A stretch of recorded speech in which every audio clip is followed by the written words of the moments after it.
Fala aí, eu sou a Giovana do Responde Aí e hoje a gente vai resolver um exercício sobre volume de controle fixo. Bom, vamos ao nosso enunciado. A água escoa em regime permanente através do bocal mostrado, descarregando para a atmosfera. Calcule a componente horizontal da força na junta flangeada. E aqui a gente tem o nosso sisteminha, certo? Nosso bocal tem uma parte inclinada, várias informações e tal, de diâmetro, velocidade, pressão. Bem, qual é o primeiro passo? Primeiro passo, a gente precisa saber, entender o exercício, né? O que, afinal, é uma junta flangeada? Você pode estar se perguntando. Eu me perguntei quando eu comecei a fazer esse exercício, né? Uma junta flangeada, ela nada mais é do que uma conexão entre dois tubos. Então, a gente tem aqui dois tubos e eles têm que se juntar de alguma forma. Eles se juntam através da junta. E aí tem os parafusinhos, né, para conectar e tal.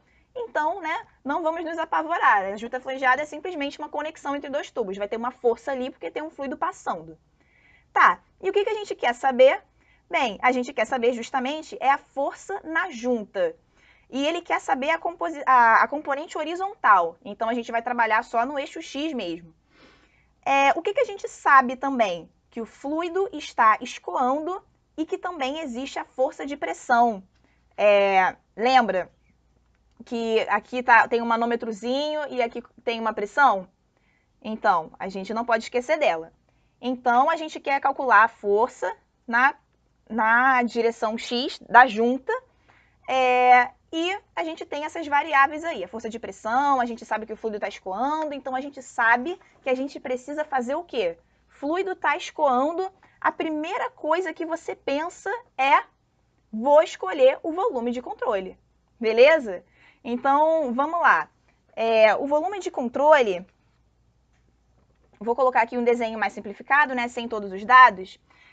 Eu vou sugerir para vocês colocar o volume de controle a partir, né, dessa parte aqui que a gente tem aqui é onde a força vai estar atuando, é o que a gente quer saber, então o nosso volume tem que passar por onde a gente quer saber alguma coisa, né? E até onde eu vou levar esse volume de controle?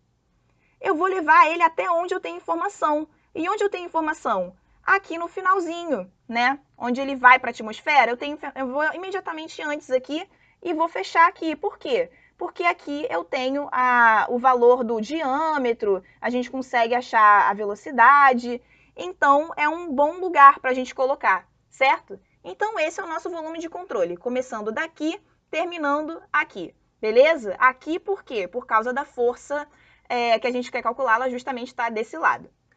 Bem, então uma vez escolhido o volume de controle, a gente vai se empenhar em calcular a força. Tá, a gente vai usar o quê? A equação do momento linear. Finalmente, vamos aplicar aqui o nosso conhecimento. Tá, pela equação do momento linear, a gente sabe que o somatório da força é a vazão mássica de saída vezes a velocidade da saída menos a vazão mássica da entrada vezes a velocidade da entrada. Ok, a gente sabe todas essas variáveis? Ainda não. Então, a gente vai precisar usar alguma coisa antes da equação do momento linear, que é a conservação da massa. Bom, a gente sabe que a vazão de entrada e a vazão de saída vão ter que ser iguais, porque não tem nenhum furo, não está sendo perdido aí nenhuma massa, certo? E eu vou chamar isso, né, de uma vazão mássica M. Ok, a gente sabe também que a vazão mássica, ela é ρ vezes a vazão volumétrica. E para a gente dar uma lembrada aqui na vazão volumétrica, a gente tem que ρ é V vezes a área, porque a vazão volumétrica é a velocidade vezes a área. Lembra disso? Se não lembrar, não tem problema, a gente vai lembrando com os exercícios. E aqui no vídeo também. E aí a gente vai aplicar já os valores, que a gente sabe que o fluido é água, então a densidade é 1000 quilos por metro cúbico, então vou colocar aqui 10 ao cubo. A velocidade de entrada é 1,5 e a área, ela vai ser, a gente está trabalhando num tubo, né, então circular. Então vai ser πd ao quadrado sobre 4. Beleza?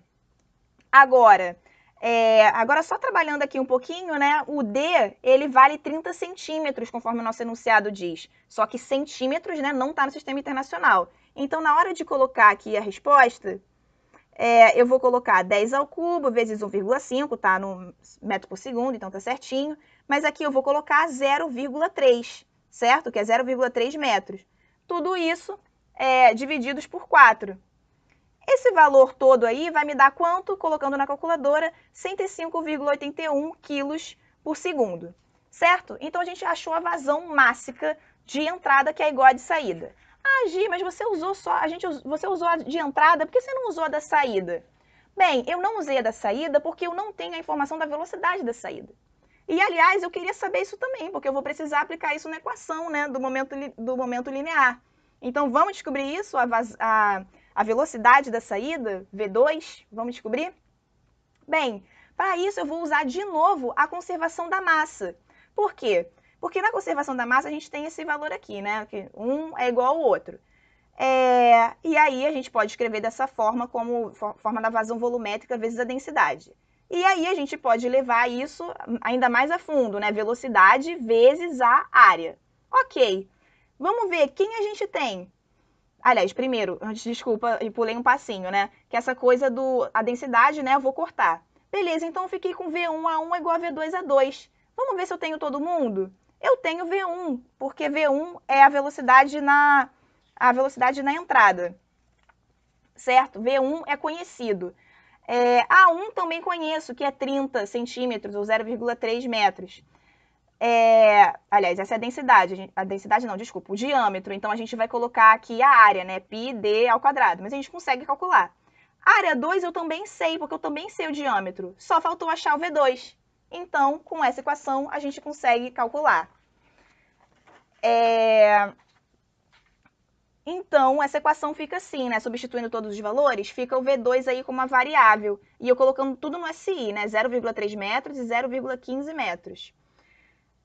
Isso me dá que a velocidade é 6 centímetros. Repara uma coisa, quando o diâmetro diminui, né? Porque o diâmetro aqui diminuiu, né? A velocidade aumentou. Aqui a velocidade ficou 6 e aqui ela era 1,5.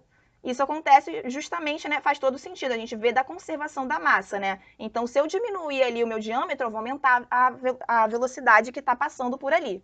Beleza? Então, tá tudo certo? Eu tenho tudo? Eu tenho a vazão máxima, as velocidades? Ainda não. Por quê? Porque eu tenho que lembrar que a gente está fazendo na força na direção X. Então, a gente tem que ver isso na direção X, não é em qualquer direção, né?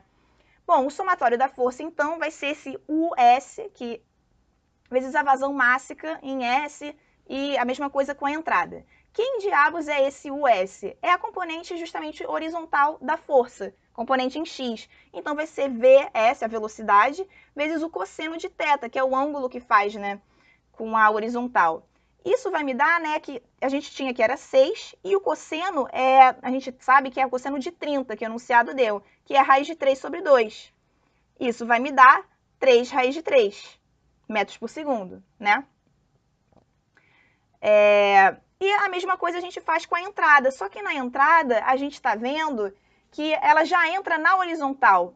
Então, o ângulo ele vai ser 0. Então, o cosseno vai ser 1, então vai ser a própria velocidade de entrada. O que faz sentido, né? Porque ela só está na horizontal mesmo, na entrada, então vai ser ela mesma. Tá, então a gente substitui esses valores aqui na equação do momento linear para a componente x, e a gente acha aqui, ó, a gente substitui todos os valores, e a gente acha o valor de 391,09 newtons de força. Tá, e a gente resolveu o lado direito, né, da equação. E o lado esquerdo? No lado esquerdo, a gente tem o somatório de forças. Qual é o somatório de forças que vai estar atuando aqui? Vai ser a força da junta e a força de pressão, que a gente não pode esquecer, certo? A gente precisa, então, calcular ela. Como é que a gente vai calcular? Integral da pressão manométrica D de A. E aí, a gente vai considerar que isso é constante e tal. Então, o valor dela de 15 vezes 10 ao cubo, porque é 15 kPa, vezes a área, que vai ser π 0,3, que nessa parte o diâmetro, né, é 0,3 metros, divididos por 4. Isso me dá um valor de 1.060,26 newtons. Ok, calculamos então a força de pressão. E a gente sabe que o outro lado, né, o lado direito me dava esse valor aqui. Então, a gente vai simplesmente substituir os valores que a gente encontrou e a gente vai encontrar que a força na junta é menos 669 newtons. Então, a componente horizontal da força na junta flangeada é essa, que é a resposta do exercício. E é isso aí, né? Aí eu te pergunto, esse vídeo te ajudou? Responde aí.